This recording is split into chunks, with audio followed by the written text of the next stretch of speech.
होती है कि जब एक रेस्पोंडेंट की जरूरत होती है और उसकी जरूरत को पूरा करने में अगर मेरा योगदान हो तो मैं अपने आप को खुशनसीब समझता हूं।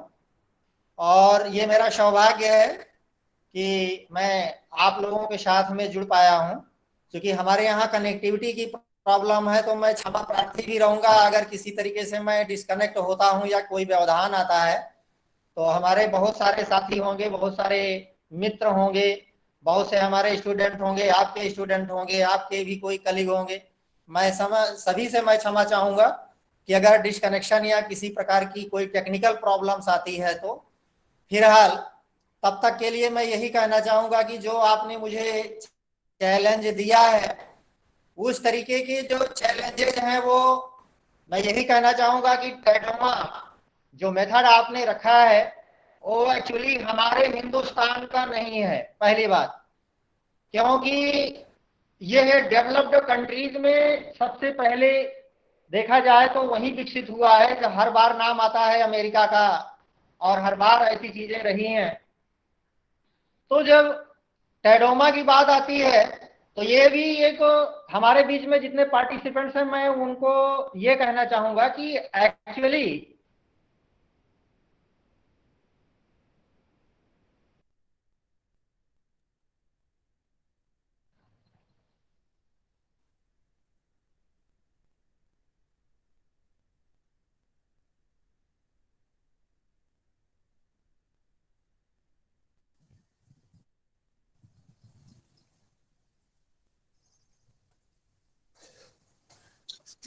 आदरणीय सर, आपकी आवाज नहीं आ रही।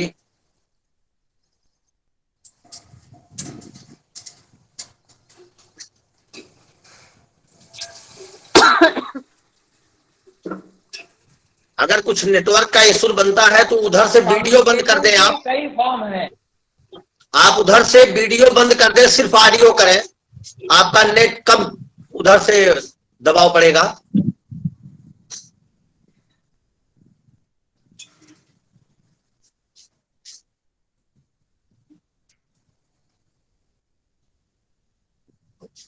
आपकी आवाज हम तक नहीं पहुंच पा रही सर।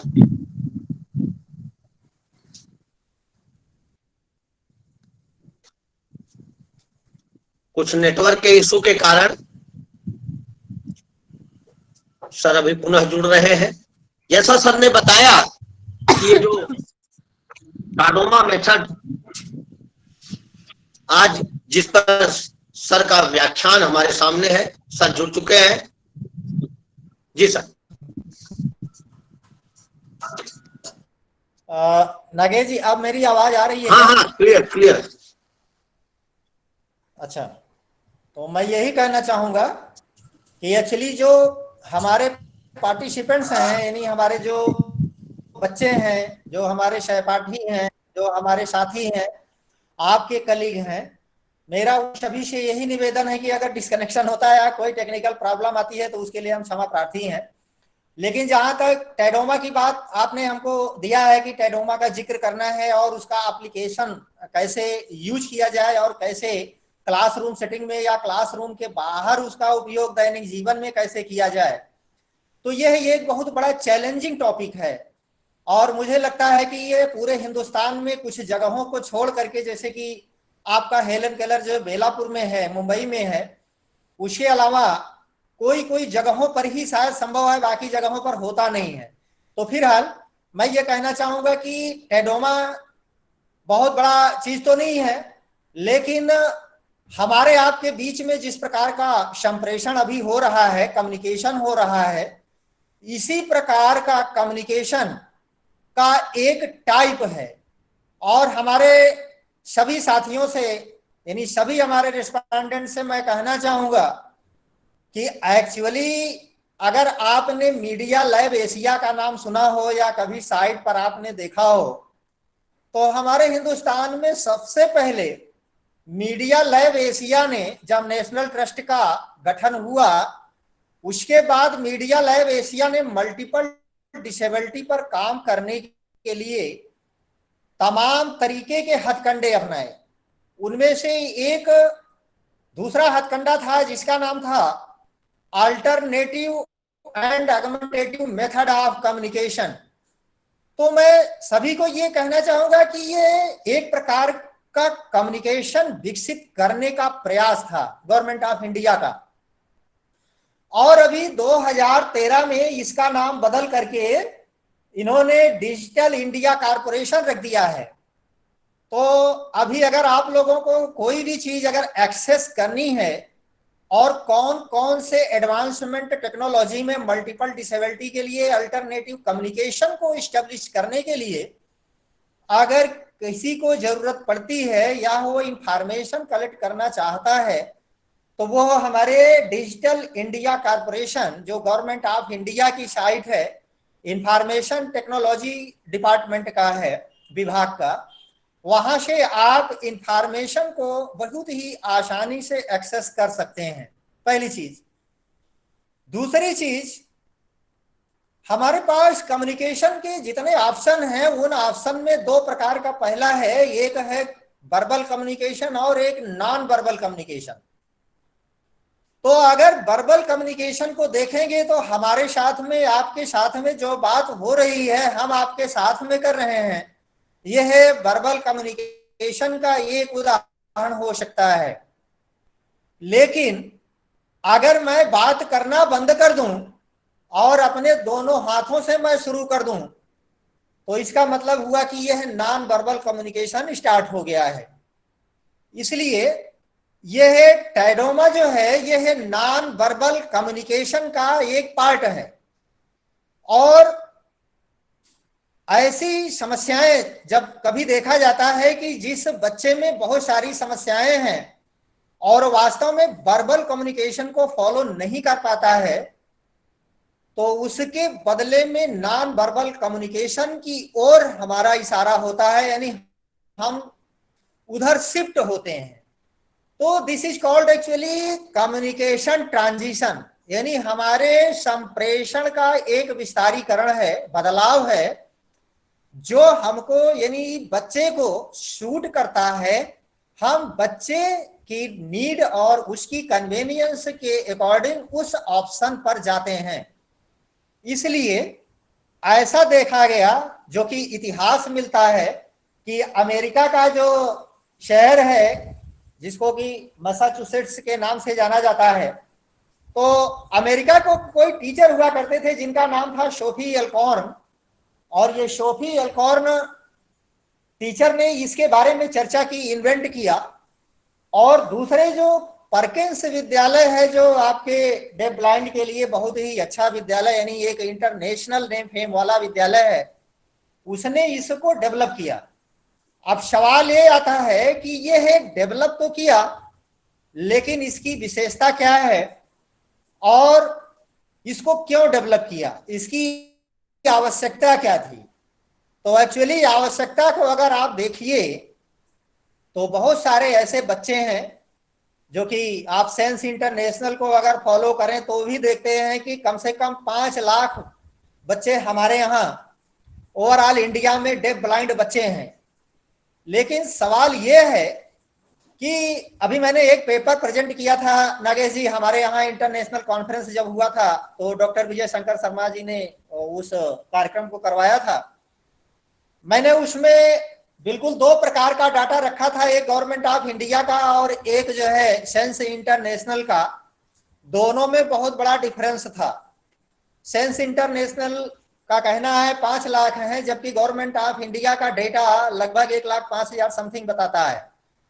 इसलिए एम्बिग्यूटी बहुत ज्यादा है और दोनों डाटा आज भी प्रासंगिक नहीं है। यानी उनमें ये नहीं कहा जा सकता है, क्योंकि ये सेकेंडरी डाटा है और मैं भी इस पर विश्वास नहीं करता हूं। हालांकि हमारे कोट करने के लिए ये हो सकता है कि हम कोट कर रहे हैं और आप सुन रहे हैं, हमारे पार्टिसिपेंट्स भी सुन रहे हैं, लेकिन वास्तव में यह रियल डेटा नहीं है। क्यों? क्योंकि रियल डाटा यानी प्राइमरी डेटा वो डेटा होता है जो हमारे द्वारा किया गया होता है, जिसको हम स्वयं करते हैं। और जिस काम को हमने स्वयं नहीं किया है, आपके द्वारा किया गया है, तो मैं नहीं कह सकता हूं 100% गारंटी के साथ कि नहीं, जो काम हुआ है वो 100% सच है और स्थिति ऐसी ही है। तो इसलिए मेरा ये मानना है कि जो 5 लाख, अगर मान लिया जाए सेंस इंटरनेशनल को ही हम फॉलो कर लेते हैं, तो 5 लाख अगर डेफ ब्लाइंड हैं, तो उन 5 लाख डेफ ब्लाइंड बच्चों के लिए हमारे पास इस प्रकार के ऑप्शन तो हैं, लेकिन उनको कंडक्ट करने के लिए हमारे पास जो मिनिमम रिसोर्सेस हैं वो शायद अवेलेबल नहीं है। जैसा कि मैंने कहा था कि हेलन केलर जो इंस्टीट्यूट आपका बेलापुर यानी मुंबई में है, आप वहां पर भी देखेंगे तो कई बार मैं देखा हूं कि वहां पर भी इस प्रकार की प्रविधियों का इस्तेमाल नहीं होता है।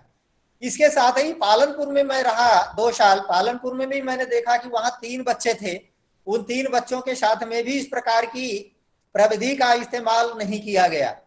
तो बहुत सारे ऐसे बच्चे होते हैं जिनके साथ में ये समस्याएं हैं, और हमें लगता है कि आप लोगों के लखनऊ में भी, जैसे कि हमारे यहाँ जीआईसी में भी एक बच्चा हमें लास्ट ईयर में मिला और ये पता चला कि वास्तव में वो डेफ ब्लाइंड है। तो ऐसे बहुत सारे बच्चे हैं जिनकी आइडेंटिफिकेशन हमारे पास यानी रियल डेटा नहीं है। तो इस प्रकार के बच्चे जो डेफ भी हैं और ब्लाइंड भी हैं, उनके लिए ये इस प्रकार के ऑप्शन का चुनाव अमेरिका के उस मैसाचुसेट्स जो है वहां पर किया गया, और ज्यादातर जो डेवलपमेंट है वो परकिंस स्कूल में किए गए। तो हमारे हिंदुस्तान में इस तरीके की कल्चर रही नहीं है, और हमारे हिंदुस्तान में लोगों ने शायद इसको किया नहीं। तो हेलो, मेरी आवाज आ रही है ना अभी? नागेश जी, मेरी हाँ आवाज आ रही है? बिल्कुल बिल्कुल बिल्कुल आवाज आ रही है सर, बिल्कुल। हाँ, आप प्लीज बता दीजिएगा।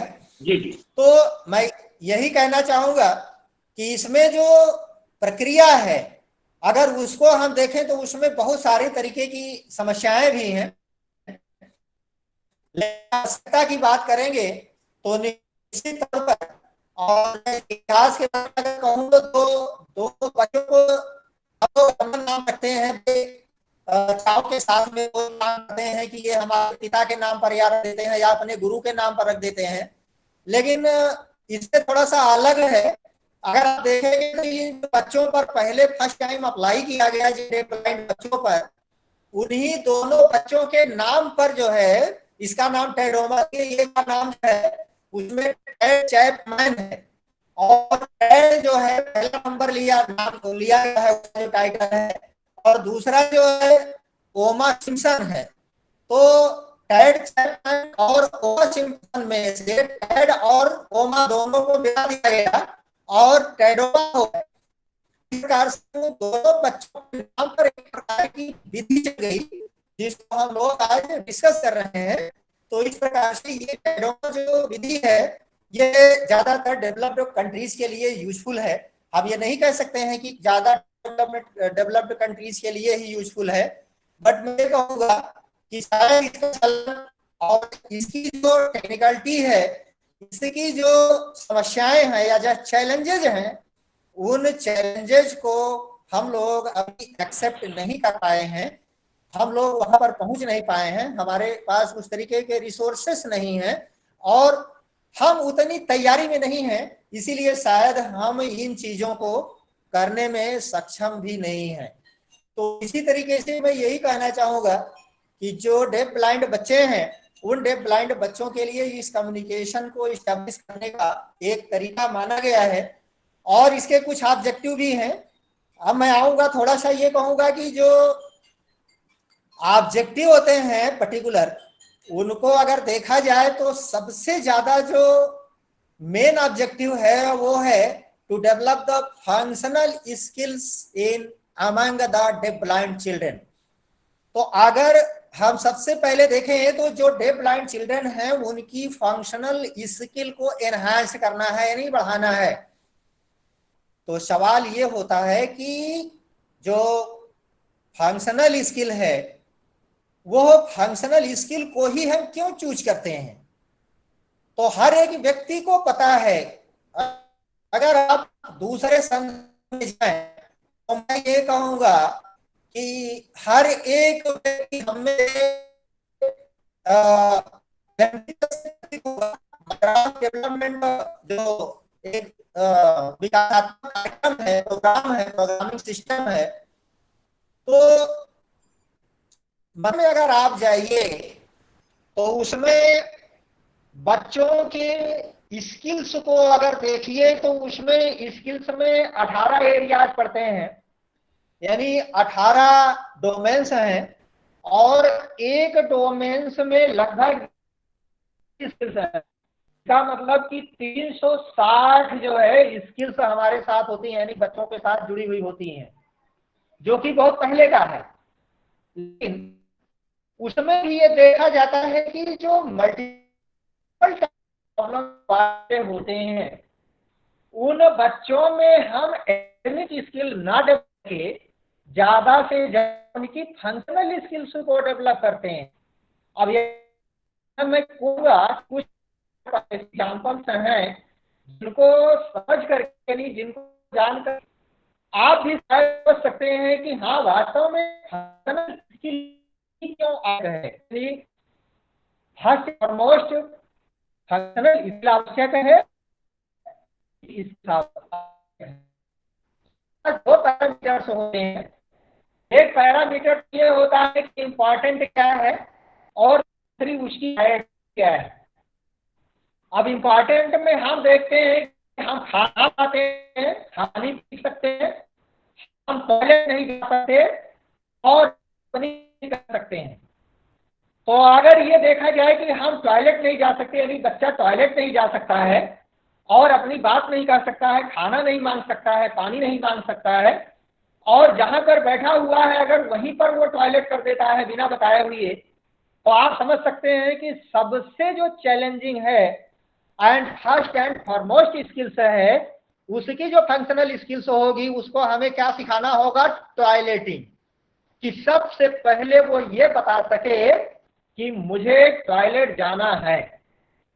शायद यह बात सब हर एक व्यक्ति को समझ में आ रही होगी कि ये वास्तव में बहुत ही फर्स्ट एंड फॉरमोस्ट यानी इंपॉर्टेंट स्किल है जिसको डेवलप करना है।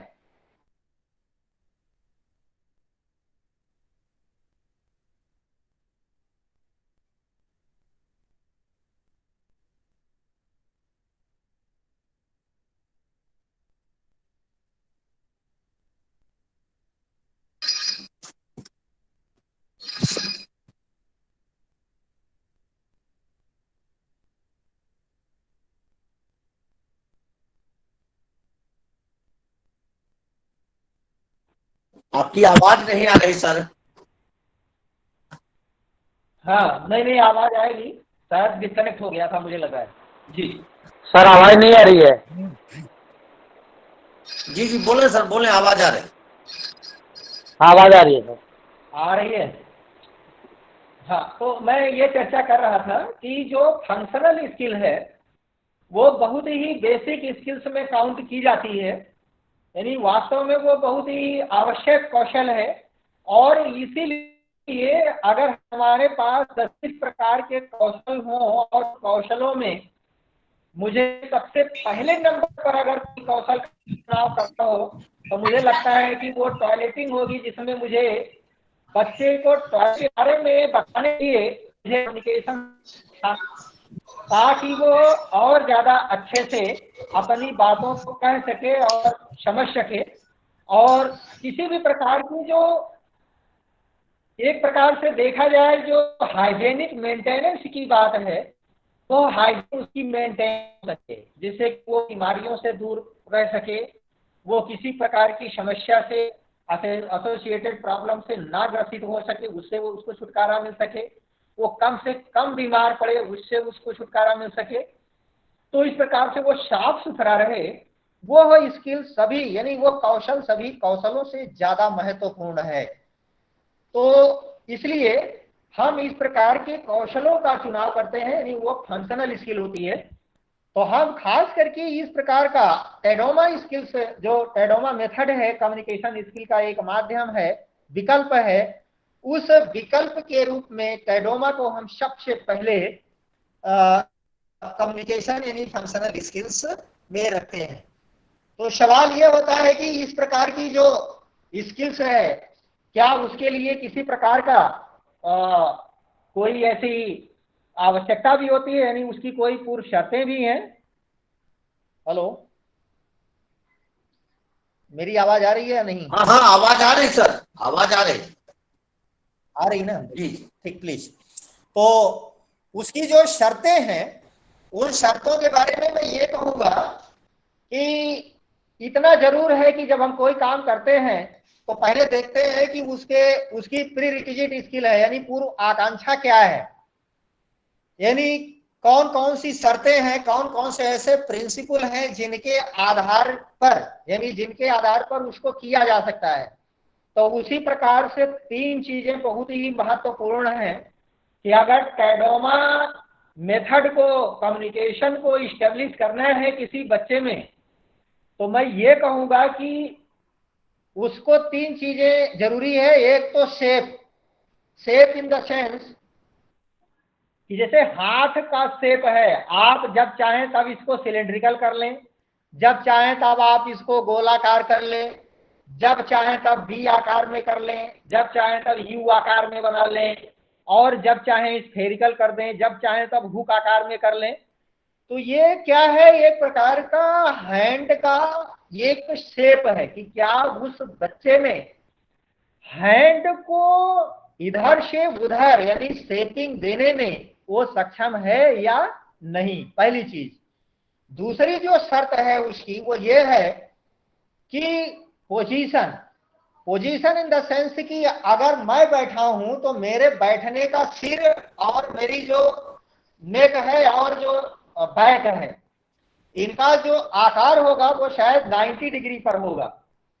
तो अगर ये 90 डिग्री पर हमारी पोजीशन है तो हाथ भी हमारे इसी के इर्द गिर्द होंगे कि जब मैं अपना हाथ हिलाऊंगा तो वो दाहिने तक कितनी दूर तक जाएंगे, बाईं तरफ कितने रेंज में जाएंगे, 90 डिग्री तक जाएंगे या 120 डिग्री तक जाएंगे, पीछे कितना जाएगा और आगे कितना जाएगा, नाक से ऊपर यानी हमारा जो फेस है उस फेस के ऊपर कितना जाना चाहिए और सीने से नीचे कितना जाना चाहिए, यह एक मापदंड है, पैरामीटर है।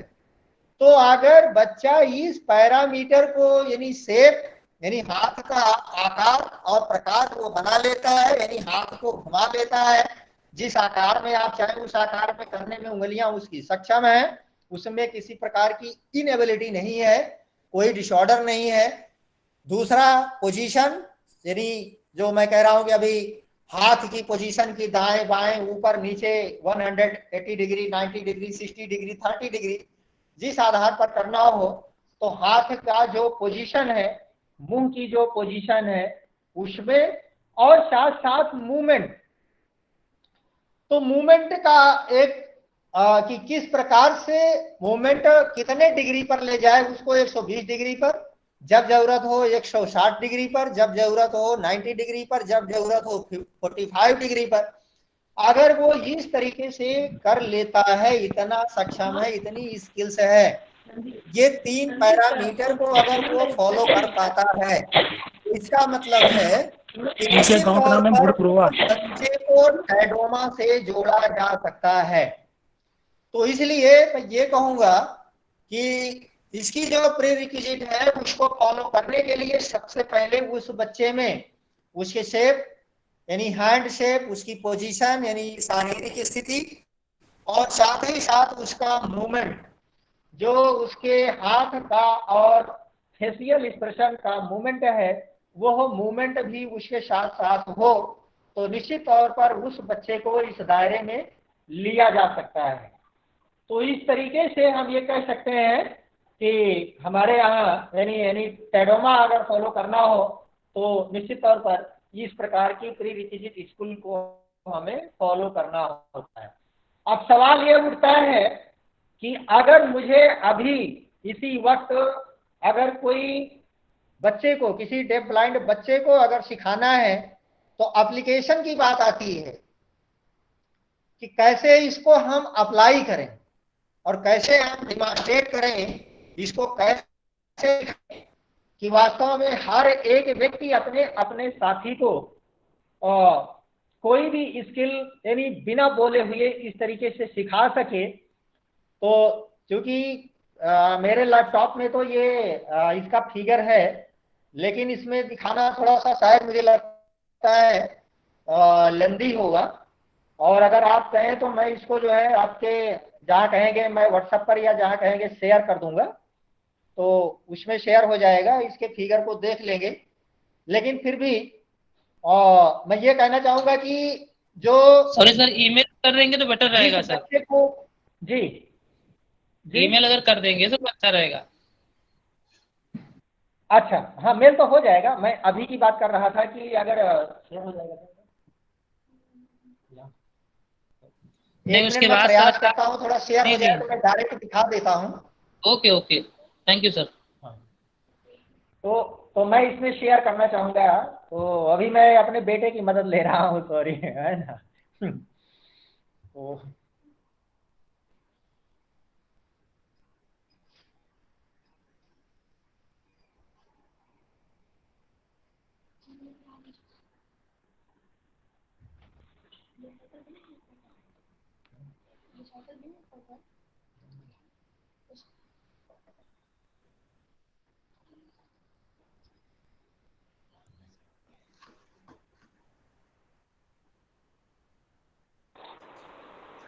हेलो सर, आवाज नहीं आ रही है। हाँ, तो मैं ये कहना चाह रहा था ना कि एक्चुअली में एक फिगर है, मैं उस फिगर को दिखाना चाह रहा था, लेकिन शायद ये इसमें लिंक नहीं हो पा रहा है। तो वो ईमेल आईडी कहाँ से होता है, तो मैं ट्राई करता हूँ कि एक बार दिखा दूँ आपको, ताकि थोड़ा डिमॉन्स्ट्रेशन से ज़्यादा अच्छा होता है।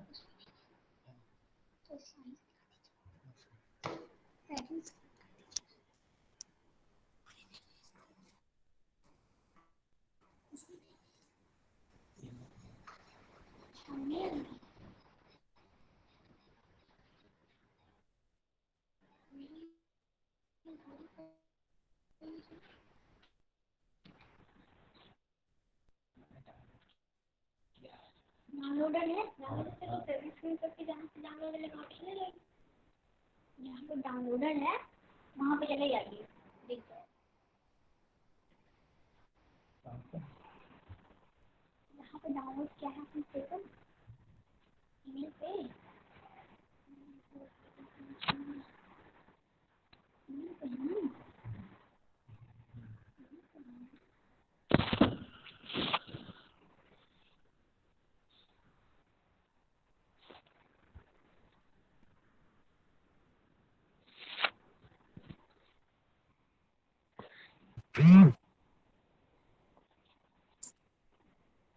अगर स्क्रीन प्रेजेंट नहीं हो पा रही तो ऐसे कंटिन्यू करें सर, कोई बात नहीं। स्क्रीन प्रेजेंट हो रही थोड़ा सा एक इसमें थोड़ा सा यही है। तो एक्चुअली मैं इसी को कंटिन्यू फिर करता हूँ, थोड़ा सा मैं ऐसे ही बता दे रहा हूँ, बाद में आप लोग देख लीजिएगा जैसा भी होता है। तो क्योंकि इसमें थोड़ा सा आ नहीं रहा है ये, आवाज़ मेरी आ रही है ना। बिल्कुल आवाज आ रही है आपकी।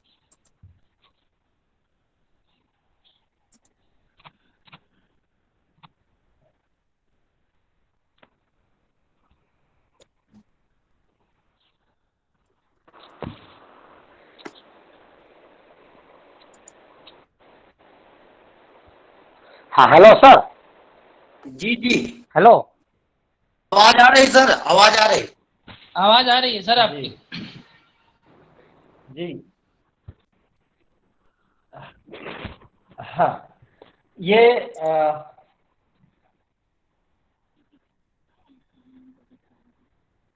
शायद शेयर करने का हमने प्रयास किया है, और अगर आपको दिखाई दे रही हो।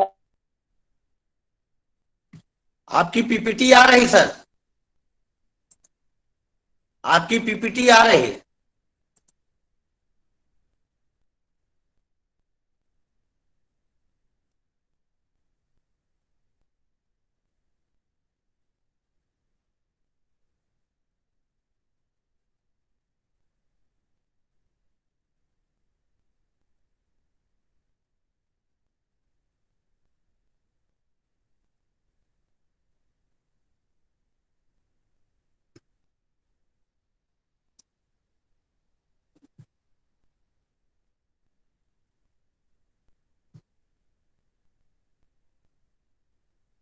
मेरी आवाज आप तक पहुंच रही सर? हाँ जी, आवाज तो आ रही है सर आपकी। मैं सर से अनुरोध कर रहा था, सीताराम पाल सर से, क्या उन तक मेरी आवाज पहुंच रही है?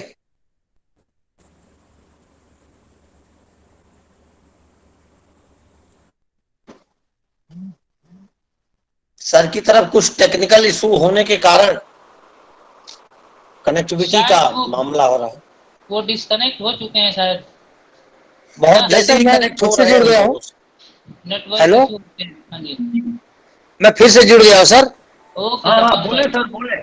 जी सर, मैं कमल किशोर कुमार बोल रहा हूँ। मैं ये जानना चाह रहा हूँ कि ये जो आप जो डिमोन्स्ट्रेट आप करेंगे वो विजुअली इम्पेयर्ड के लिए भी उसको, जैसे जो आप शो नहीं कर पा रहे हैं, जो स्क्रीन पे शो नहीं हो रहा है, उसको आप चाहें तो व्हाट्सएप पे भी भेज सकते हैं। बिल्कुल बिल्कुल, आप सही कह रहे हैं। इसीलिए मैंने सर से निवेदन किया कि वे जी मौखिक वर्णन करें, कोई बात नहीं है। बाद में जी हम जी आपके ग्रुप पर या आपको व्यक्तिगत व्हाट्सएप पे भेज देंगे वो पीपीटी, कोई बात जी सर, नहीं। जी और अभी थैंक यू। सर जो हमें सुन पा रहे हैं श्री सीताराम पाल सर, तो जी आप जी, सब मैंने कंटिन्यू देख लिया करें। सर, ये सब मैंने देख लिया सर। जी जी जी। जी जी।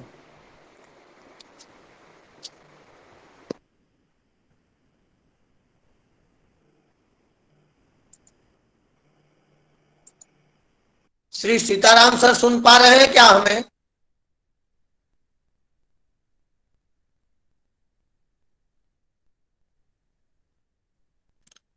सीताराम पाल सर,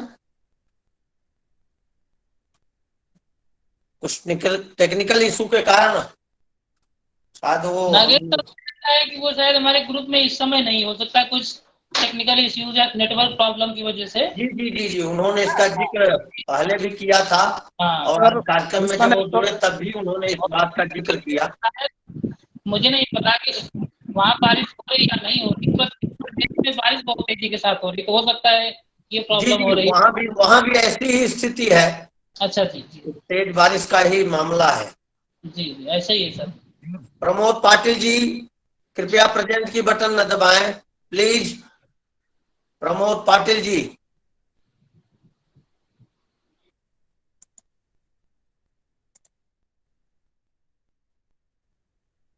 सर जुड़ चुके हैं। सर आप कंटिन्यू करिए, आप कोई स्क्रीन शेयर न करिए, कंटिन्यू करिए। आप अपना माइक अनम्यूट करें सर।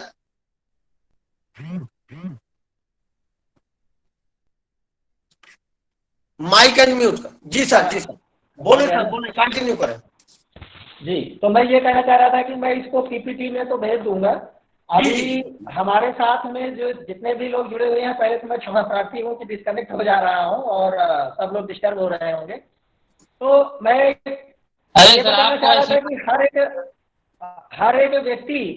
हर एक व्यक्ति अपने अपने साथी को चूज कर ले, अपने घर में ही या अपने साथ में जो भी है उसमें ये काम करे कि अपना जो अंगूठा है वो सब अंगूठे को, जो बोलने वाला व्यक्ति है, जैसे मैं स्पीकर हूं, मैं बात कर रहा हूं, तो मेरे दोनों ओंठों के बीच में ऐसे, मतलब इस तरीके से रखे ताकि अंगूठा मेरे दोनों ओंठों पर हो और जो इंडेक्स फिंगर है वो मेरी नाक पर हो और बाकी के जो फिंगर हैं वो इस प्रकार हो कि जो सबसे छोटी फिंगर है वो मेरे गले पर हो, यानी नीचे एकदम ग्लोटल, जहां ग्लोटल साउंड्स जो निकलते हैं। तो इस प्रकार से अगर हम रखते हैं तो इसमें मुझे 3 प्रकार के साउंड्स सुनाई देते हैं। तो शायद मुझे लगता है कि हर एक व्यक्ति, नागेश जी थोड़ा सा मैं क्लियर और करना चाहूंगा क्योंकि जो लोग हैं वो ऐसा खाली ना जाएं कि गुरुजी ऐसा बता दिए कि कुछ समझ में ही नहीं आया। तो नहीं नहीं, बिल्कुल सारे लोग, दिखाई नहीं, दे रहा है सारे सर, लोग सब अपने, अभ्यास कर रहे हैं, नहीं, आप बताएं। प्लीज प्लीज मैं ये कहूंगा कि सारे लोग अपने ही ओठों पर, अगर मेरा फिगर दिख रहा हो तो अपने ही ओठों पर अपने इस अंगूठे को रखें और एक जो इंडेक्स फिंगर है उसको नाक के पास ले जाएं और जो तीनों उंगलियां हैं उसको नीचे इस प्रकार रखें कि जो सबसे छोटी उंगली है वो गले में टच होती हो। तो हमें 3 प्रकार के साउंड के जो वाइब्रेशन है वो आते हैं। अब मैं उसको बताऊंगा कैसे। सबसे पहली चीज ये है कि नाक से हमारे जो है नेजल साउंड प्रोड्यूस होते हैं। अगर हमने इसमें से अगर हमारा कोई बच्चा या कोई पार्टिसिपेंट ऐसा होगा जो हियरिंग इंपेयरमेंट से होगा या थोड़ा बहुत ओरिएंटेशन होगा, तो वो पढ़ा होगा जो place of articulation, manner of articulation and voicing. तो उसमें 3 प्रकार के 3 तरीके से साउंड निकलते हैं। तो जो आर्टिकुलेशन है, और अगर किसी को ज्यादा सीखना है या समझना है तो मेरी एक बुक है 2013 में जिसका नाम है संगम श्रवण एवं वाणी प्रबंधन, हिंदी में लिखी हुई किताब है। और जितने भी चीजें मैं बता रहा हूँ वो सारी चीजें एकदम हिंदी में हैं, उसके एग्जाम्पल्स भी हैं, अलग अलग एक्सरसाइजेज भी हैं, तो आप उसका भी इस्तेमाल कर सकते हैं। तो कहने का मतलब ये है कि अगर हम इस पैडोमा को देखें तो इसमें एक साथ 3 प्रकार के साउंड का एक्सपीरियंस हमें होता है। वो 3 प्रकार, जैसा मैंने कहा कि नेजल साउंड जो नाक से, जैसे हिंदी में इया मा अंगा आड़ा ना होता है, ईमन गणम जिसको हम बोलते हैं,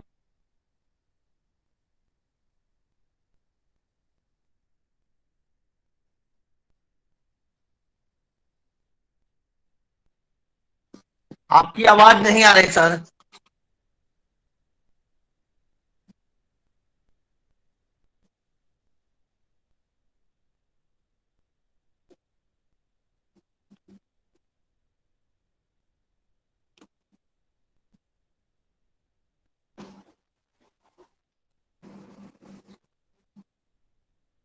सर क्या आप हमें सुन पा रहे हैं?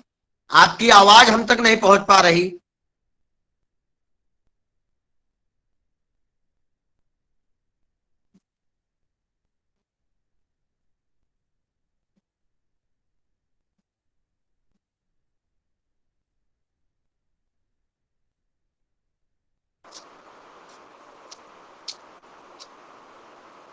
हाँ हेलो सर, आवाज तो नहीं आ रही है।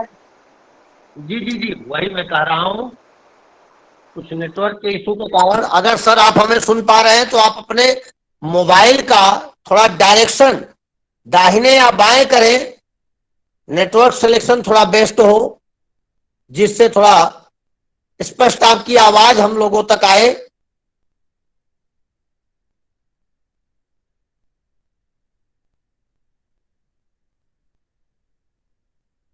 सर के द्वारा बहुत ही बेहतरीन अभ्यास हम लोगों को बताया जा रहा था कि ताडोमा मेथड में हम किस तरीके से त्रिआयामी समझ को, शिक्षण को किस तरीके से हम आगे बढ़ाते हैं। सर पुनः हमसे जुड़े हैं। सर अगर आप हमें सुन पा रहे हैं। बिल्कुल बिल्कुल आवाज आ रही है मेरी? जी जी सर, बहुत खेला हो रहा है भाई। मैं ये कह रहा हूं कि अगर लोगों ने देख लिया है या थोड़ा बहुत भी समझ लिया है तो अच्छा होगा, क्योंकि ये जो थोड़ा सा टफ है, क्योंकि जब आप manner of articulation, place of articulation और वॉइसिंग में नहीं जाते हैं और समझ में बात नहीं आती है, तो थोड़ा इस क्रिया को करना और समझना दोनों बड़ा चैलेंजिंग होता है। तो इसलिए इस क्रिया को बार बार अगर दोहराएं, अपने ओंठ पर सबसे पहले अंगूठे को ले जाएं और इंडेक्स फिंगर को नाक के पास ले जाएं और बिल्कुल लिटिल फिंगर को गले के पास ले जाएं। और जैसा कि मैंने कहा कि नेजलाई साउंड यानी जो ना और माँ जैसी ध्वनियां हैं उनका आभास नाक से करें। माँ से बाइलेबियल साउंड यानी पा फा बा बा माँ है उनका करें। उससे रिलेटेड जो मीनिंगफुल वर्ड हैं उन वर्डों का, उन शब्दों का उच्चारण करें। उसका जो एक्सपीरियंस होता है वो उंगली के माध्यम से बच्चा परसीव करता है। और इसी तरीके से जो अंदर की वेलर साउंड हैं जिनको हम मतलब कंठीय ध्वनि कहते हैं, जैसे का ख ग घ, तो इसमें घड़घड़ाहट की आवाज आती है। कई बार क्या होता है कि हम लोग जो है अगर देखें कि किसमें कम निकलती है और किसमें हवा ज्यादा, वॉइसिंग की मैं बात कर रहा हूं, तो हर एक व्यक्ति अपने अपने हाथ को जरा फूंकिए। फूंकने का मतलब यह है कि एक बार का बोलिए और एक बार खा बोलिए और एक बार गा बोलिए, एक बार घा बोलिए। आपको एहसास हो जाएगा कि किसमें ज्यादा हवा निकल रही है। तो जिसमें हवा ज्यादा निकल रही होगी आप समझ जाएंगे कि उसमें मजबूती ज्यादा है। और यही पैमाना भी है कि वास्तव में कौन सा वाइट साउंड है और कौन सा वॉइसलेस है। तो जैसे घा है तो घा को अगर करते हैं तो ये वाइट हो जाती है, जैसे खा है ये वाइट हो जाती है, लेकिन का अगर करेंगे तो उसमें ध्वनियां कम निकलती है, यानी इसमें से वाइब्रेशन यानी हवा कम निकलती है। तो इस प्रकार से यह एक एक्सपीरियंस करने का तरीका है कि अलग अलग साउंड को, अलग अलग जो ध्वनियां हैं उन ध्वनियों को कैसे परसीव किया जाए और उन ध्वनियों को परसीव करने के बाद उनको एसोसिएट करके उनका एक मीनिंगफुल वर्ड, यानी जिनको मतलब हम कह सकते हैं कि जो फंक्शनल हो, जो कि बहुत ही घरेलू और हमारे दैनिक जीवन में उपयोगी हो, ऐसे शब्दों का हम निर्माण करते हैं ध्वनियों के माध्यम से। जैसे पा से हमने कहा तो पा से पानी भी हो सकता है, पा से पपीता भी हो सकता है और पा से पापा भी हो सकता है। तो बहुत सारे ऐसे वर्डों का जब हम उच्चारण करते हैं तो उस समय जब पानी की बात आएगी तो निश्चित तौर पर बच्चा जो है यानी इसको ऊपर रख करके और उसका इशारा करेगा। तो इस तरीके से करने की जो विधि है वो बहुत ही चैलेंजिंग है, बहुत टफ है, लेकिन इसको जहां पर आवश्यकता है वहां पर किया जाना चाहिए। फिलहाल हमारे यहाँ अगर देखा जाए तो हिंदुस्तान में इसका प्रचलन बहुत ही कम है। जितने भी मोड हैं उसमें क्यूड स्पीच और ये टैडोमा इनका बहुत कम इस्तेमाल हमारे इस इंडियन पर्सपेक्टिव में किया जाता है। तो हम चाहेंगे कि हर एक व्यक्ति इस चीज से परिचित हो और एक्सपीरियंस करे, तो निश्चित तौर पर वो दूसरों के लिए भी आभास कर पाएगा और दूसरों को सिखा पाएगा। क्योंकि स्पीकर को सबसे पहले हमें देखना है, अपने आप को नहीं। जो व्यक्ति बोल रहा है उस व्यक्ति के नाक पर, उस व्यक्ति के मुंह पर यानी ओंठ, नाक और गले को उसके अपना हाथ ले जाकर के अगर हम परसीव करते हैं तो उसके साथ में वो हमें ज्यादा एक्सपीरियंस होगा। तो इस तरीके से हम ये कह सकते हैं कि ये जो एप्लीकेशन है टैडोमा का ये बड़ा ही चैलेंजिंग है। और दूसरा चीज, एक चीज और मैं कहना चाहूंगा कि ऐसे कुछ हमारे पास रिव्यू स्टडीज भी है जो ये कह रही हैं कि इसका ट्रांजिशन हो रहा है।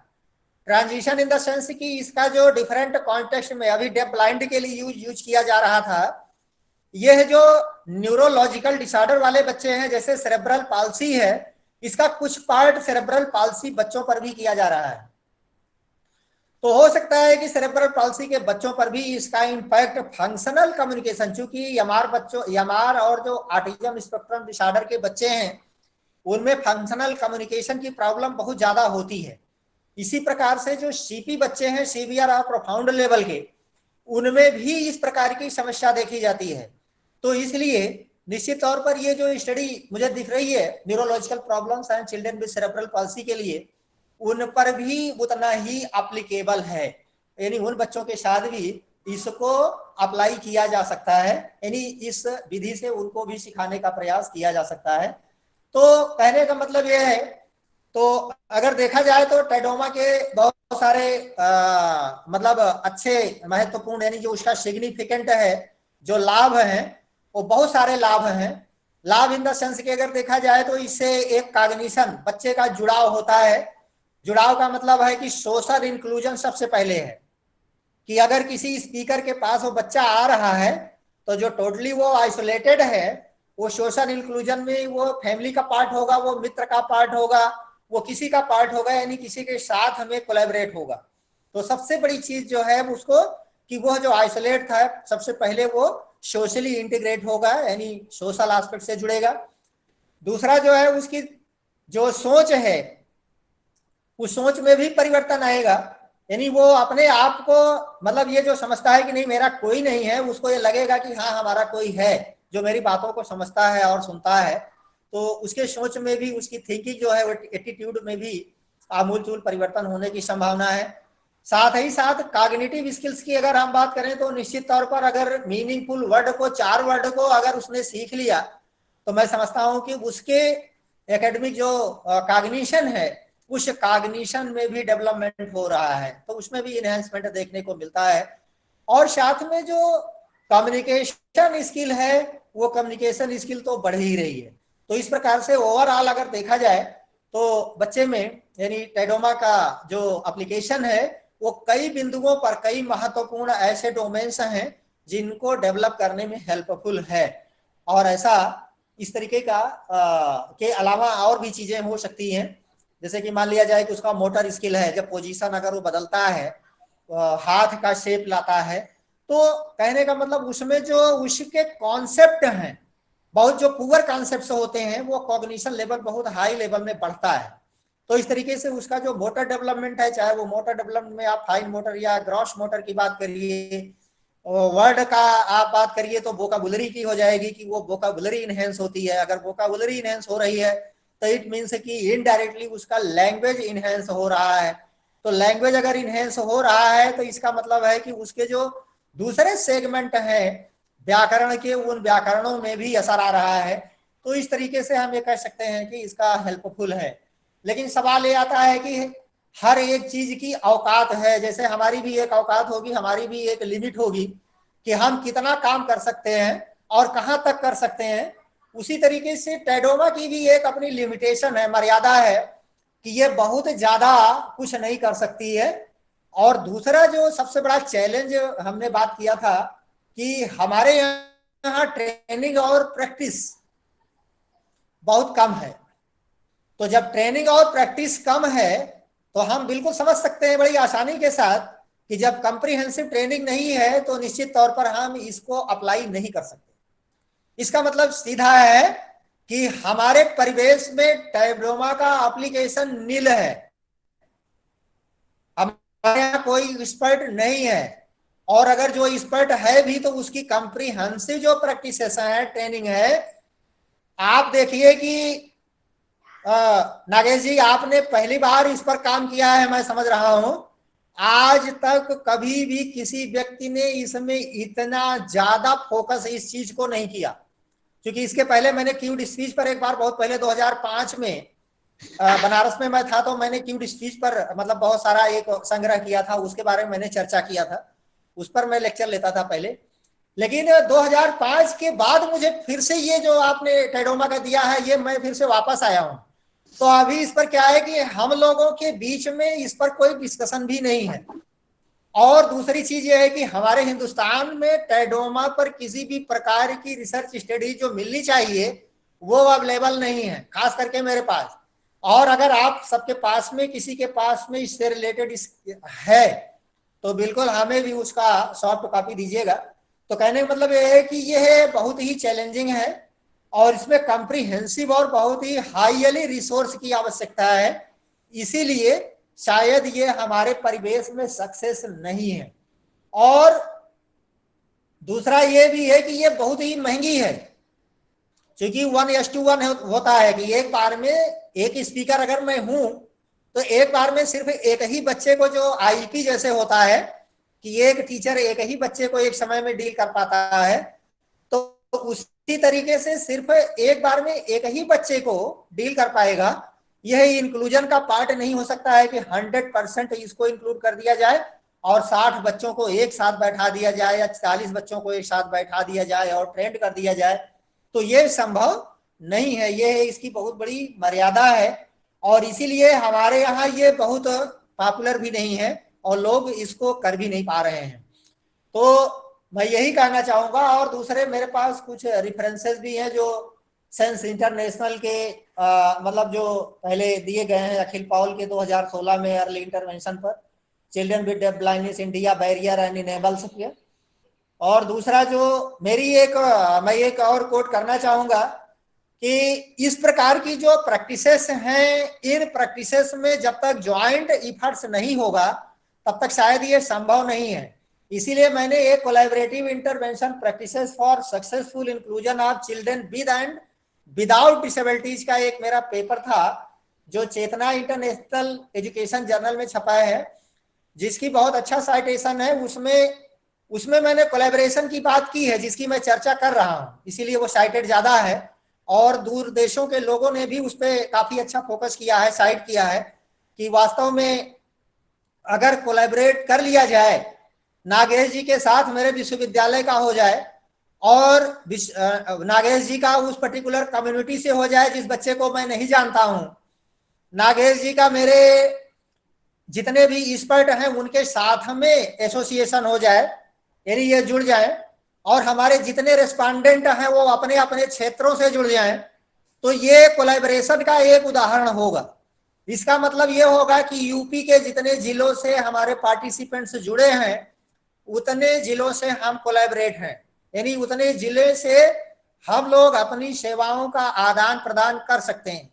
अगर ऐसा होता है तो ग्रास रूट लेवल पर जो वर्कर्स हैं, छोटे छोटे वॉलंटियर्स हैं, छोटे छोटे एक्सपर्ट हैं, उनको वहीं पर शायद ट्रेनिंग दे करके और 1:2 का जो प्रोग्राम है कि बच्चे को घर पर ही इस प्रकार की व्यवस्था प्रदान की जाए, अगर ऐसा कर दिया जाता है तो शायद इस प्रकार के जो प्रैक्टिसेस हैं वो प्रैक्टिसेस हमारी ग्रास रूट लेवल तक पहुंच पाएंगी। तो इसीलिए मैं यही कहना चाहूंगा कि अभी हमसे बहुत दूर हैं, लेकिन कोलैबोरेशन की आवश्यकता है। हम सभी अगर साथ जुड़ते हैं और इस पर पहल करते हैं, वो भी ज्वाइंटली, अकेले नहीं, तो शायद ये संभव है कि हम इस प्रकार की प्रैक्टिसेस को हिंदुस्तान में भी लोकप्रिय बना सकते हैं।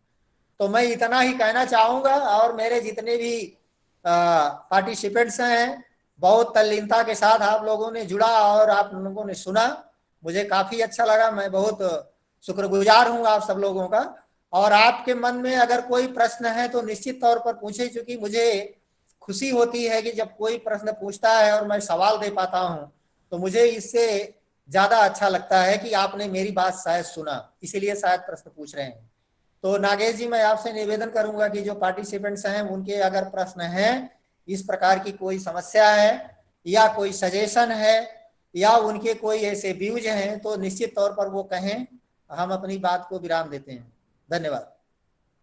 सर, शालिनी यादव का एक प्रश्न आया है कि डेफ ब्लाइंड बच्चों के साथ हमारे देश में कैसे संपर्क स्थापित करते हैं या संप्रेषण करते हैं? बिल्कुल, मैं वही बात कह रहा हूं कि हमारे पास, शालिनी जी अगर मेरी बात सुन रही हैं, तो सबसे बड़ी समस्या हमारी ये है कि डेफ ब्लाइंड बच्चे का जो आइडेंटिफिकेशन है, पहली बात तो उसका जो पैरामीटर है आइडेंटिफिकेशन का, वो पैरामीटर हमारे पास नहीं है, पहली चीज। दूसरी, क्योंकि जब तक पैरामीटर नहीं होगा तब तक आप किसी भी, क्योंकि उसकी पूर्व शर्तें होती हैं कि इस प्रकार की ट्रेनिंग यानी फंक्शनल कम्युनिकेशन स्टेब्लिश करने के लिए उसके अंदर कुछ ना कुछ होना चाहिए, यानी जिस काम को करने जा रहे हैं उस काम को करने के पहले कुछ कौशलों का होना आवश्यक है।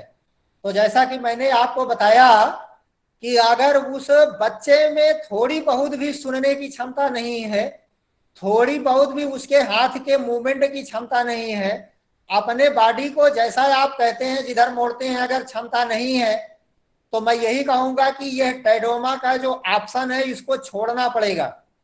यह ऑप्शन उसके लिए एप्लीकेबल नहीं है।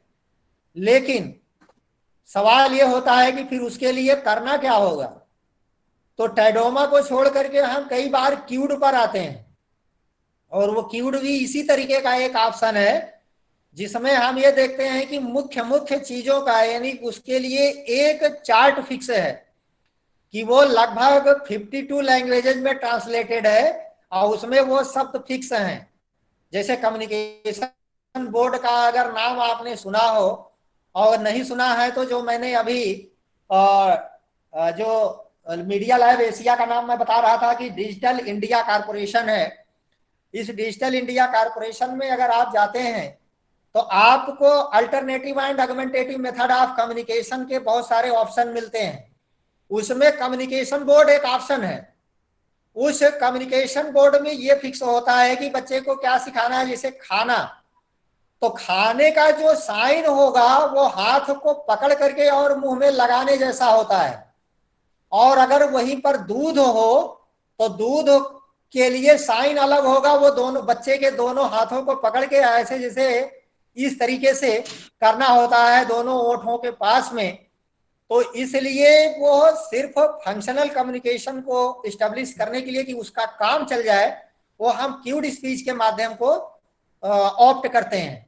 तो चूंकि हमारे पास इतने सारे ऑप्शन हैं, तो जिस ऑप्शन पर वो फिट होता है सॉरी जिस ऑप्शन पर वो फिट होता है उस ऑप्शन पर जाते हैं। हम ये नहीं कह सकते हैं कि कि हर एक स्किल या हर एक ऑप्शन हर एक बच्चे पर अप्लीकेबल है, ऐसा नहीं है। क्योंकि इसको मैं बताना शायद भूल गया या आपने समझा कि इंडिविजुअल डिफरेंसेस में भी यहाँ पर बहुत ज्यादा वेरिएशन है। और वो वेरिएशन ये है कि हर एक व्यक्ति की जो प्री रिक्विजिट स्किल है, जो उसके सीखने की क्षमता है, जो उसकी बुद्धि लब्धि है, जो उसकी मोटर स्किल है, वो सभी अलग अलग है। इसलिए जब अलग अलग बुद्धि लब्धि है, अलग अलग क्षमता है, तो एक ऑप्शन पर सभी बच्चों को नहीं कम्युनिकेशन नहीं सिखाया जा सकता है। तो इसलिए हम ये कहेंगे कि सबसे पहला जो हमारा एक्शन प्लान होता है, आइडेंटिफिकेशन अगर क्लियर है, मुझे पता चल जाता है कि पर्टिकुलर इन कौशलों में लैकिंग है, और पर्टिकुलर उसमें दो चीजें होती हैं, एक होता है स्ट्रेंथ और एक होता है वीकनेस। तो वीकनेस को तो हम देखते हैं कि ये लैकिंग है, लेकिन जो स्ट्रेंथ होती है उस स्ट्रेंथ के साथ में हम एक्शन प्लान बनाते हैं। तो इसलिए जब तक हमारा एक्शन प्लान यानी स्ट्रेंथ ना पता हो बच्चे की, तब तक हम किसी भी प्रकार का एक्शन प्लान नहीं बना सकते। तो इसलिए तब तक कम्युनिकेशन इस्टेब्लिश करने का कुछ भी आप करते रहिए, वो अंधेरे में होगा।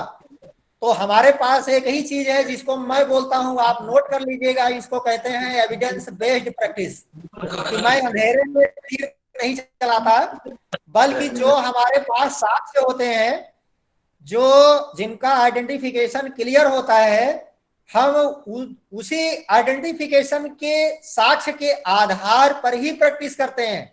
अगर कोई व्यक्ति ऐसा कर रहा है विदाउट एविडेंस, तो एक प्रकार से वो इनजस्टिस है, टीचर और उस बच्चे के लिए, दोनों के लिए भी। और यह प्रैक्टिस हमारे हिंदुस्तान में बहुत ज्यादा चलती है। तो मैं यही कहना चाहूंगा कि शालिनी जी, बहुत बहुत धन्यवाद आपको कि इस प्रकार का प्रश्न आपने रखा है।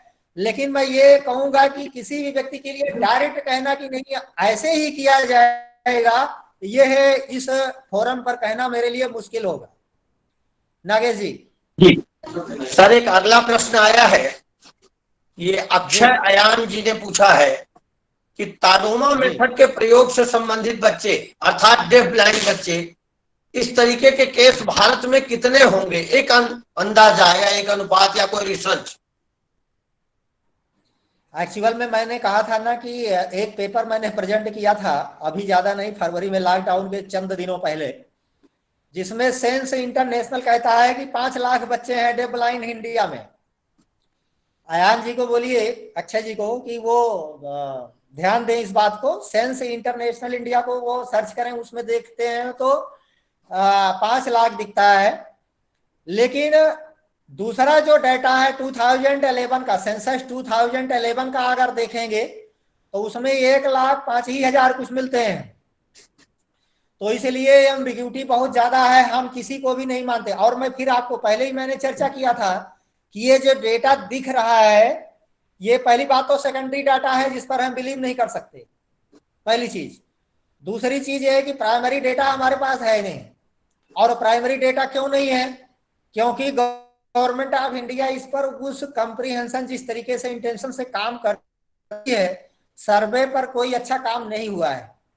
तो इसलिए डेटा के बारे में अगर आप कहेंगे कि नहीं एक्यूरेट डेटा अगर मिल जाए तो इट इज इम्पॉसिबल आज की डेट में।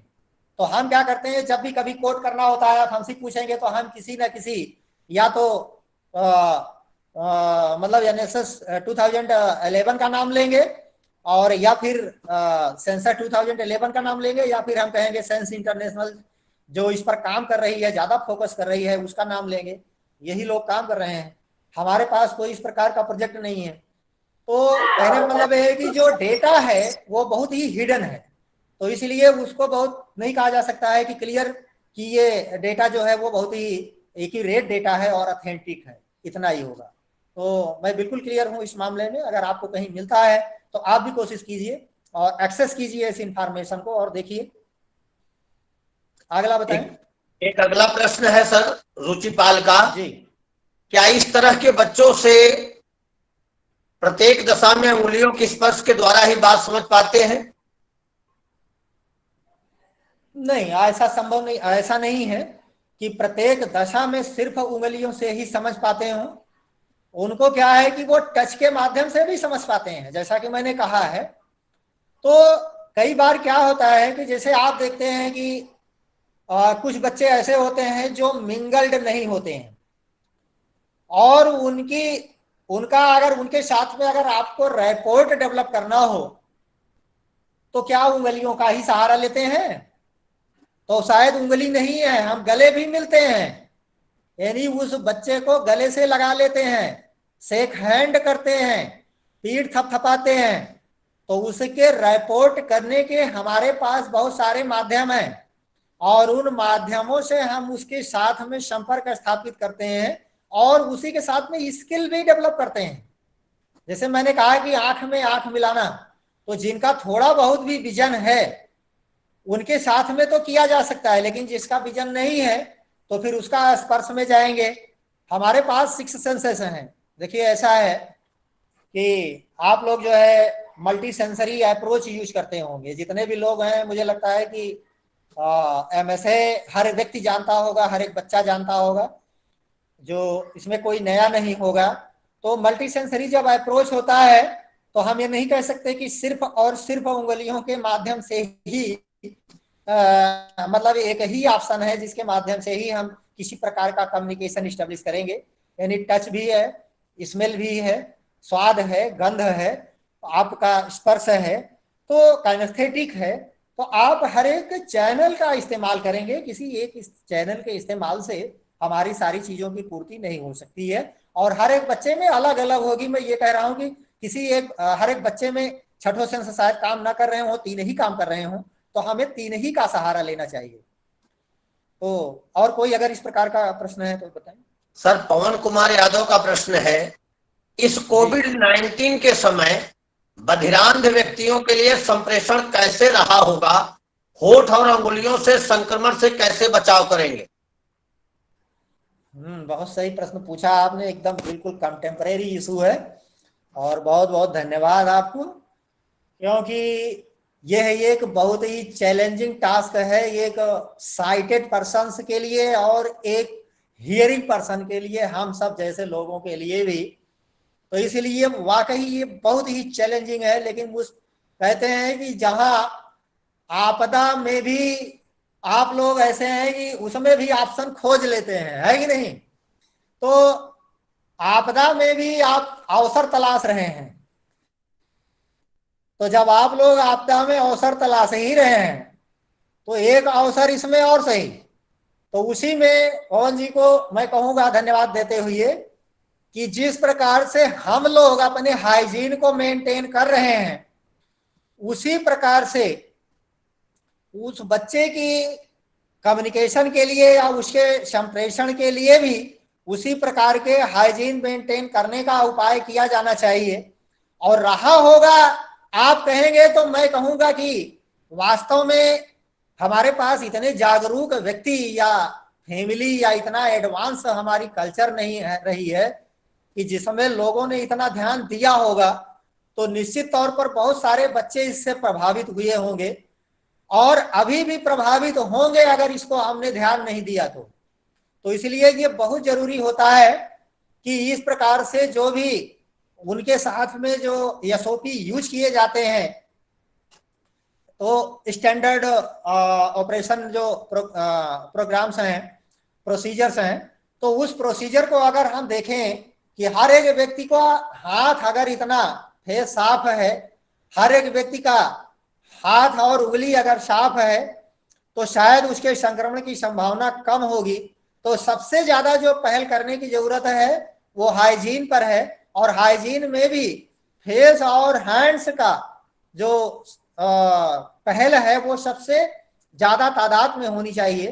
तो मैं बीइंग ये एजुकेटर मैं तो यही कहूंगा कि भाई जो हाइजीन मेंटेनेंस है वो यहाँ पर पहले नंबर पर होगी, बाकी जो संप्रेषण है वो सेकेंडरी नंबर पर होगा, बाकी जो तीसरी एकेडमिक पहल है वो उसके नीचे पायदान पर होंगे, लेकिन सेफ्टी और हाइजीन मेंटेनेंस ये पहले नंबर पर होगा। लेकिन फिर भी एक बार मैं कहूंगा कि निश्चित तौर पर ये बहुत ही चैलेंजिंग टास्क है। इस संदर्भ में मैं कोट करना चाहूंगा कि अगर किसी डॉक्टर्स और जो इसके एक्सपर्ट हैं अगर उनसे बात की जाए तो मुझे लगता है कि उसमें ज्यादा अच्छा होगा, क्योंकि उसके बारे में मुझे नहीं पता है कि कितनी % अल्कोहल अगर कर दिया जाए। 70-80% एल्कोहल से हम लोग हाथ को साफ करते हैं, सैनिटाइज करते हैं। अब अगर वो बार बार नाक में जाती है और मुंह में अगर जाता है तो उसका इम्पैक्ट कितना बुरा और कितना अच्छा होगा, इसके बारे में मुझे ज्ञान नहीं है। तो मैं यही कहूंगा कि यह एक्सपर्ट ही बता सकता है कि वास्तव में इसका ज्यादा या कम, कितने समय के बाद, कितने अंतराल के बाद ही इसको किया जाए तो ज्यादा अच्छा होगा। तो मैं क्षमा चाहूंगा कि नहीं, इस प्रकार का जो मेंटेनेंस की बात है उसमें थोड़ा इसमें एक्सपर्ट की भी आवश्यकता है। धन्यवाद। बताएं आगे। सर अगला नेक्स्ट। प्रश्न आया है रोशनी यादव का। सर अगर बच्चा 6 महीने का है और डेफ ब्लाइंड है तो कैसे पहचान करेंगे? बहुत टफ है, और वास्तव में 6 महीने के बच्चे को तो सामान्य बच्चे का जो एक्सपीरियंस है अगर आप देखते हैं तो 6 महीने के बच्चे का सामान्य बच्चे का भी नहीं चल पाता है। लेकिन सवाल इस बात का है कि कुछ ऐसे रिफ्लेक्सेस होते हैं शालिनी जी जिसमें न्यूबॉर्न रिफ्लेक्सेस की हम लोग बात करते हैं। और न्यूबॉर्न रिफ्लेक्सेस जो है वो कई प्रकार के होते हैं।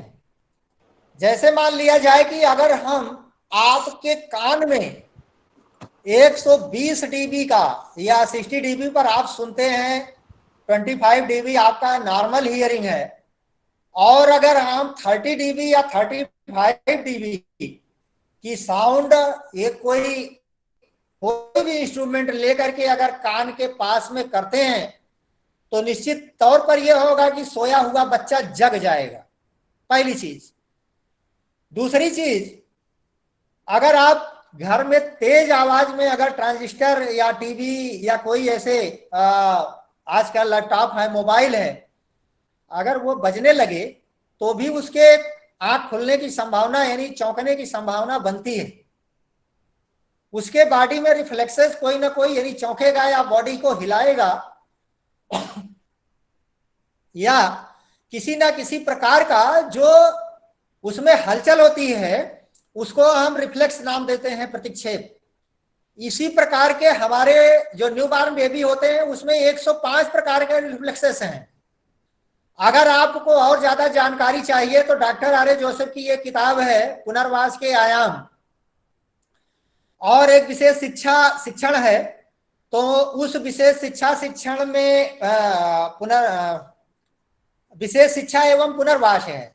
तो जो विशेष शिक्षा एवं पुनर्वास है उसमें मेरा भी लेख है, मैंने खुद लिखा है। उसमें हिंदी में इस प्रकार के रिफ्लेक्सेस की बात बहुत ही डिटेल में की गई है, और एक एक रिफ्लेक्स को देख करके हम पता कर सकते हैं कि एक सामान्य बच्चे में भी, जैसे कि आप एक अबकार स्कोर करते हैं, जब जैसे बच्चा पैदा होता है हम उसी समय देख लेते हैं कि बच्चा नॉर्मल है या अब नॉर्मल है या उसकी कितना ज्यादा प्रोबेबिलिटी है।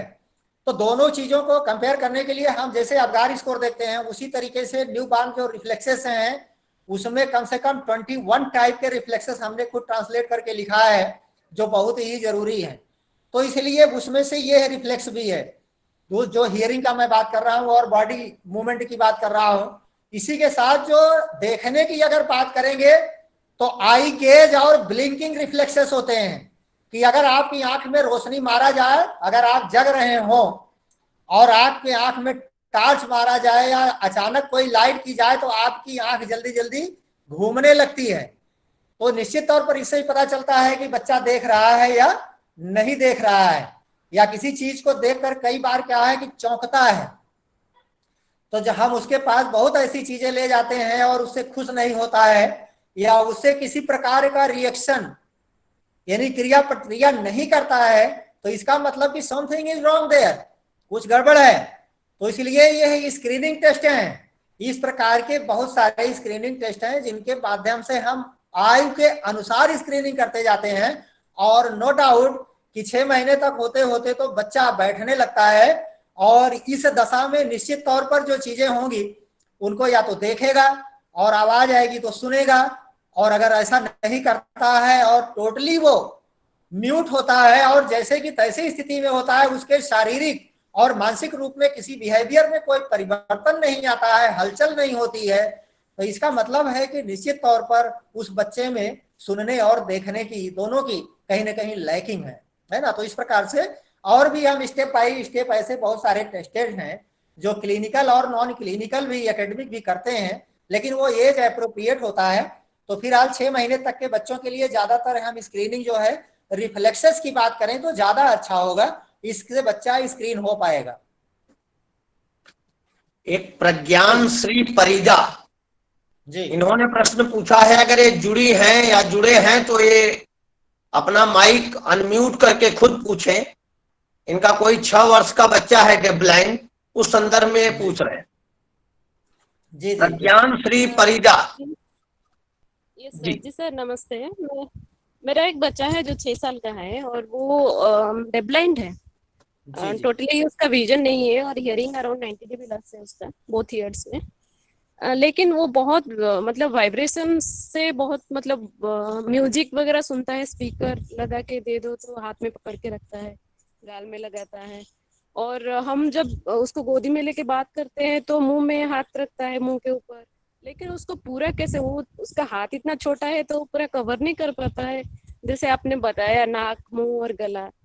तो उसको कैसे हम उसका वो अगर वो ले रहा है इसका मतलब वो कुछ इन्फॉर्मेशन वो उसको समझ में आता है कि मेरे सामने पास जो है वो कुछ बोल रहा है या बोल रही है, तो उसको उस एंगल में कैसे ये करें। प्रज्ञान श्री जी, आप ये बताएं कि उसकी जो मतलब हियरिंग है थोड़ा बहुत, लेकिन उसकी साइड क्या है, साइड थोड़ा बहुत वो परसीव नहीं करता है, देख लेता है? विजन पहले उसका लो विजन था लेकिन पिछले 1 साल से उसका पूरा विजन लॉस हो गया है, रेटिनल डिटैचमेंट हो गया तो अभी देख नहीं पाता है।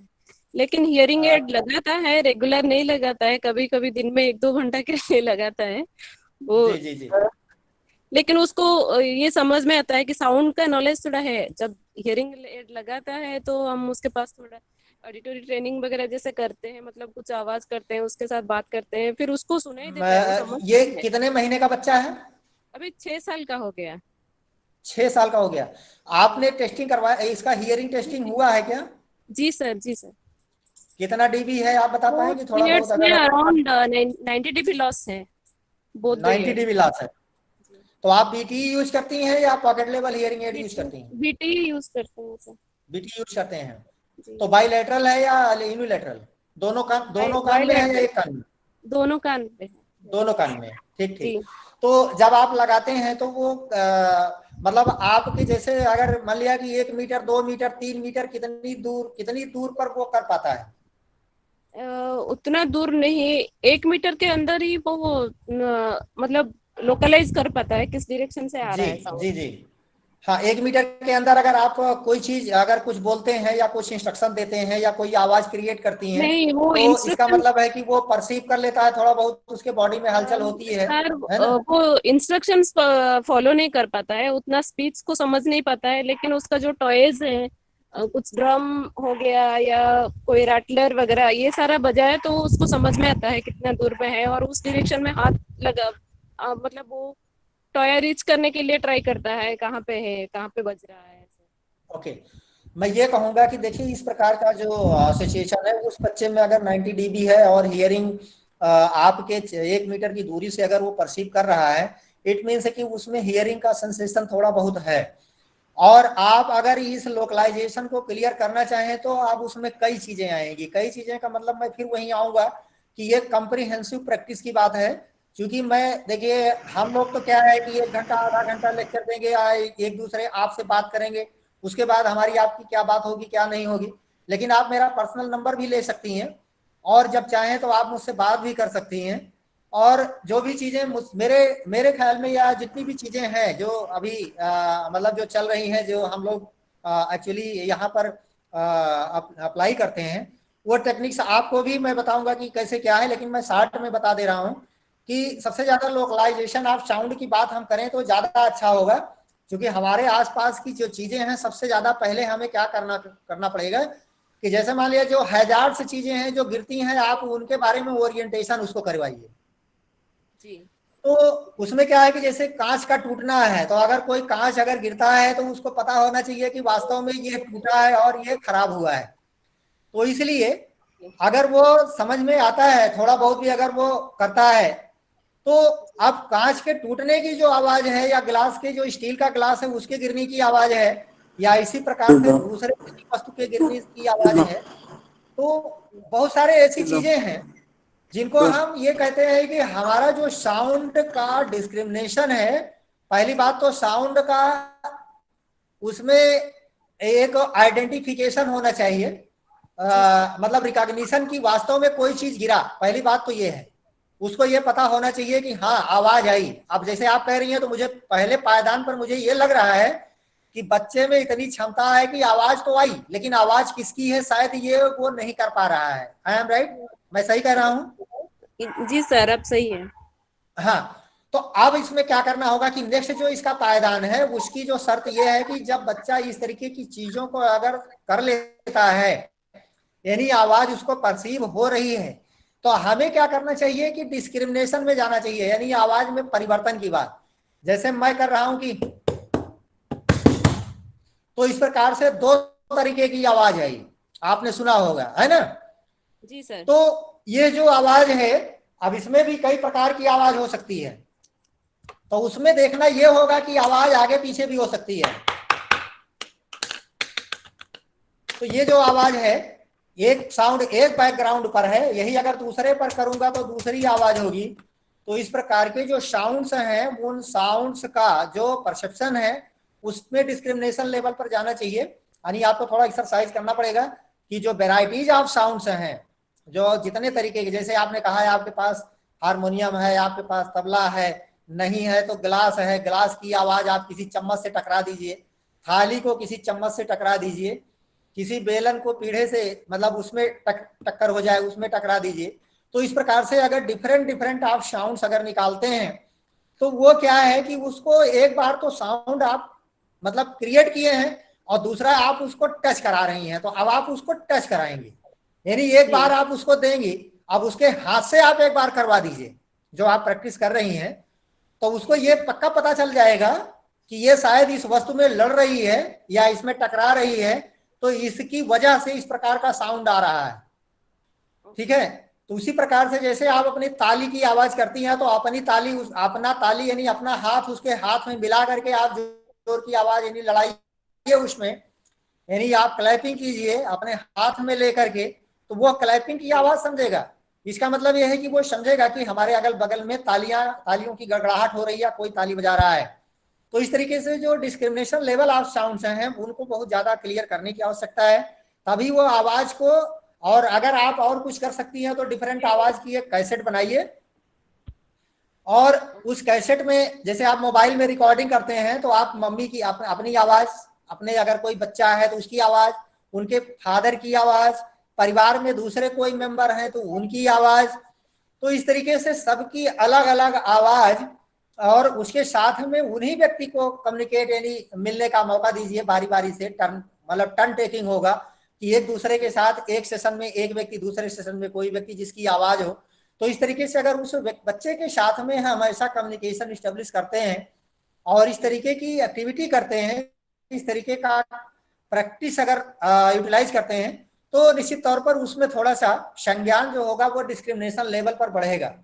तो अगर डिस्क्रिमिनेट हो जाता है तब उसके बाद हम दोनों एक साथ करते हैं, इसके आगे की जो प्रक्रिया है फिर वो दोनों साथ साथ चलती है, यानी हम एक ही तरीके का होमोफोन्स टाइप का साउंड यानी दोनों दो साउंड एक साथ निकालते हैं और फिर बोलते हैं कि पहला वाला कौन था, दूसरा वाला बाद में कौन निकला और पहले कौन निकला। जैसे आप रहन सहन की बात करते हैं तो रहन सहन में सहन पहले निकला या रहन पहले निकला, हाँ दोनों में है, तो सवाल वही है। तो इसी तरीके से आगे पीछे अगर बोलते हैं तो आगे कौन है पीछे कौन है, तो ये जो साउंड्स हैं इस तरीके का, उस तरीके की जो बातें होती हैं वो उसमें आगे की जो स्टेप्स हैं उसमें आएंगी, और देन तब हमारा जो कम्युनिकेशन की पहल है वो लास्ट स्टेज में आती है। तब उसके बाद हमारा जो पैरेलल टॉकिंग है, हम फिर बच्चे से बात करते हैं, तब हमारी बातचीत होती है कि बेटा क्या करना है, गिलास लाना है, पानी लाना है, दूध लाना है, अभी तो उसके बाद ये शुरू होता है। लेकिन इसके पहले अभी अब डिफरेंट टाइप के जो साउंड्स हैं, अगर डिफरेंट टाइप के जो जैसे दूध है पानी है, आप इस तरीके की आवाज अगर देंगे तो वो एसोसिएट होता जाएगा, धीरे धीरे एसोसिएट होता जाएगा, और जब आप पैरेलल टॉकिंग पर पहुंचेंगे तो वही उसको एसिमुलेट कर लेगा और वो एसोसिएट होकर के उस चीज को मतलब ग्रास्प करेगा। तो इस तरीके से आप अभी करिए इस प्रैक्टिस को। आप वैसे नियर बाई कहाँ के रहने वाली हैं, अगर बताएं तो मैं आपको दूसरा भी उपाय बताता हूँ कि वहां पर कौन हो सकता है। सर मैं उड़ीसा से हूँ, कटक है जी, मेरा घर। प्रॉपर उड़ीसा में, भुवनेश्वर में या कटक उड़ीसा में, में कहीं? कटक उड़ीसा में कटक एक सिटी कटक, है। कटक है आपका? जी जी सर। आप मेरा नंबर नोट करना चाहें तो नोट कर लें। जी सर बताइए। 9415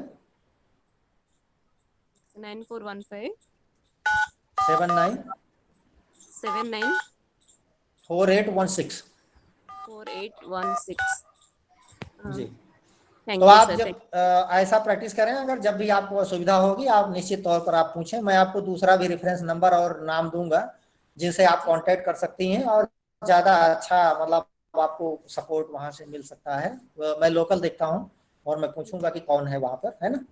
जी सर तो ज़्यादा थैंक यू अच्छा वेरी होगा मच। आपके लिए, ये थैंक यू बेहतर सर, होगा। थैंक यू वेरी तो मच। मुझे लगता है कि प्रज्ञान श्री जी आपको भी थोड़ा क्लियर हुआ होगा या कुछ चीज़ें आई होंगी, क्योंकि आप देखिए प्रैक्टिस कर रही हैं बच्चे के साथ में, तो आपको जो एक्सपीरियंस है वो शायद हमें भी नहीं हो सकता है, तो इसलिए आप ज़्यादा अच्छा समझ पाएंगी, है ना, इन चीज़ों को। Thank you very much sir. हाँ, मोस्ट सर वेलकम। नागेश जी। एक अगला प्रश्न आया है। जी। सर विद्यालय महीनों से बंद है, हमारे श्रवण अक्षम बच्चों को देख रहे हैं कि वे अपनी स्किल और अपने एजुकेशन भूल रहे हैं।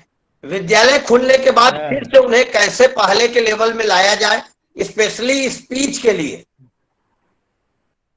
वो तो हमारी समस्या है, ये कहाँ मतलब आपने रख दिया है ना। सर इसमें ये तो अध्यापक भी जुड़े हैं, उनकी भी समस्याएं हैं। एक्चुअली जो भी जुड़े हैं या जिनकी समस्या है वो मैं उनको वही आगाह करूंगा कि प्लीज आप अगर किसी बच्चे से आप जुड़े हैं और या आप इसकी थेरेपिस्ट हैं या आप गार्जियन हैं या आप सहोदर हैं, उनके भाई बहन हैं, आप उनके फैमिली मेंबर हैं या आप उनके ट्यूटर हैं या आप जो भी हैं, तो हर एक व्यक्ति को मैं कहूंगा कि जो जहां पर है वो अपनी सेवा को बंद ना करे। और रही बात अगर स्पीच थेरेपी की, तो स्पीच थेरेपी तो देखिए एकदम आसान है। अब आप यहाँ सामने सामने बैठ करके बात कर रहे हैं, मुझे लगता है कि 45 लोग जुड़े हुए दिख रहे हैं, लगता है जैसे 44-45 लोग कुछ जुड़े दिख रहे हैं, और जो लोग जुड़े हैं वो सारे के सारे लोग मेरी आवाज सुन पा रहे होंगे, तो इसी प्रकार से देख भी पा रहे होंगे। तो अगर मैं ये कहूं कि अगर व्यक्ति जो भी है, सोशल मीडिया का समय है, तो आप अगर घर में हैं तो घर में अपनी चीजों को जारी रखिए। यानी प्रैक्टिस जो है, अंताक्षरी अगर किसी को खेलना नहीं आता है तो अंताक्षरी खेले, नहीं खेलना आता है तो शब्दों से खेले, शब्दों से नहीं आता है तो सिर्फ और सिर्फ अल्फाबेट पर खेले वो, तो कुछ तो खेल होगा। ऐसा नहीं है कि एकदम खाली बैठा होगा। तो अंता कम्युनिकेशन यानी स्पीच थेरेपी ऐसा नहीं है कि सिर्फ और सिर्फ क्लासरूम में या आमने सामने बैठ करके ही दी जा सकती है। स्पीच थेरेपी को क्लासरूम के बाहर, यानी आप सोशल मीडिया का जो आप चैट करते हैं उसके माध्यम से भी यहाँ हमारे साथ में देखिए कैसे डेफ बच्चों के लिए तो बहुत ही आसान है कि ये सारे लोग जितने हैं सबसे पहले एकदम वीडियो कॉल करते हैं और वीडियो कॉल के माध्यम से बहुत अच्छे से वो कम्युनिकेट होते हैं, तो आपस में वो भी संभव है। लेकिन अगर पास में है तो अंताक्षरी खेलिए और छोटे छोटे चीजों को तो आप एक्टिविटी को करते ही रहिए, और नहीं तो कुछ ना कुछ तो बोलने के लिए, गूंगा तो करने के लिए आप उनको रेडी रखे ही रहिए। तो ऐसा नहीं है, डेली प्रैक्टिस में नहीं है तो 5 वोकाबुलरी 10 वोकाबुलरी को तो डेली प्रैक्टिस में लाया ही जा सकता है। तो इसलिए हम ये नहीं कह सकते कि नहीं ये लॉकडाउन में सब कुछ लॉक है, नहीं, वो तो अनलॉक है, उसको हम सही तरीके से रख सकते हैं और सही चीज से फॉलो कर सकते हैं, है ना। उसमें बहुत ज्यादा व्यवधान मुझे लगता नहीं है, लेकिन अगर किसी को व्यवधान लग रहा है तो कृपया बताएं हमें, मैं उसका निवारण करने की कोशिश करूंगा कि क्या हो सकता है। नागेश बहुत जी। बहुत धन्यवाद सर। जो प्रश्न आए थे उन प्रश्नों पर धरातल से जुड़ के आपने उत्तर दिए। ब्रजेश जी कुछ कहना चाह रहे हैं क्या? Thank you Sitaram ji sir and Nagesh Pandey ji sir, मैं आप सबका बहुत आभार व्यक्त करना चाहता हूं, क्योंकि जो आज का सेशन हुआ, हो सकता है कि मैं सबके लिए बताना चाहूंगा कि कुछ टेक्निकल इश्यूज हुए, लेकिन ये जो सेशन था बहुत ही इफेक्टिव था। और हमारे डॉक्टर सीताराम पाल जी हमारे गुरु भी रह चुके हैं। मैं इनको बताना चाहूंगा कि 2015 से मैं एडमिट किया था इनके यहाँ से, है ना। तो आज भी कुछ वही मुझे उत्साह देखने को मिला जो मैं क्लास में देखता था सर का। Thank you so much Nagesh Pandey ji and Sitaram Pal sir. Hello, मैं भी कुछ कहना चाह रहा हूँ सर। जी बताएं। जी, मैं कमल किशोर कुमार दिल्ली से बोल रहा हूँ। हाँ जी जी। हेलो।